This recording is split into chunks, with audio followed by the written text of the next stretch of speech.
guddiga doorashada dadban ee heer federaal ayaa ka hadlay qaabka ay u socoto doorashada baarlamaanka aqalka hoose ee Soomaaliya. Eglan Maxamed Ibraahim ayaa warkan magaalada Muqdisho ka soo dirtay.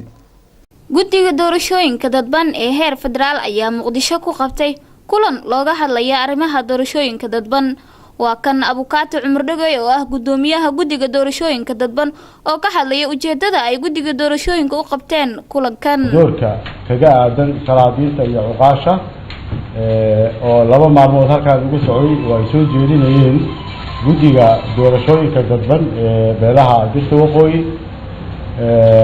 si aad la socotaan kulankaas oo maanta bilaabmay inuu goor hore bilaabmo ayaa la filayay arrimo badan ayaa ku xeersanaa oo ku wareegsanaa oo ay tabashooyin qabeen madax dhaqameedka iyo hogaamiye dhaqameedyada beelaha Dirta Waqooyi oo waqti dheer qaatay oo hanaankii doorashada waqtigii ay ku lahaayeen iyo ka qaybgalkiisii in yar xoogaa dib ay kaga dhaceen.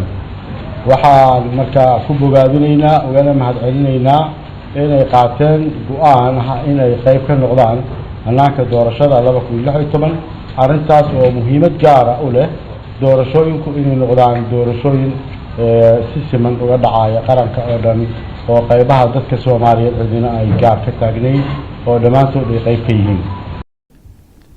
Eglan Maxamed Ibraahim warbaahinta SBC Muqdisho.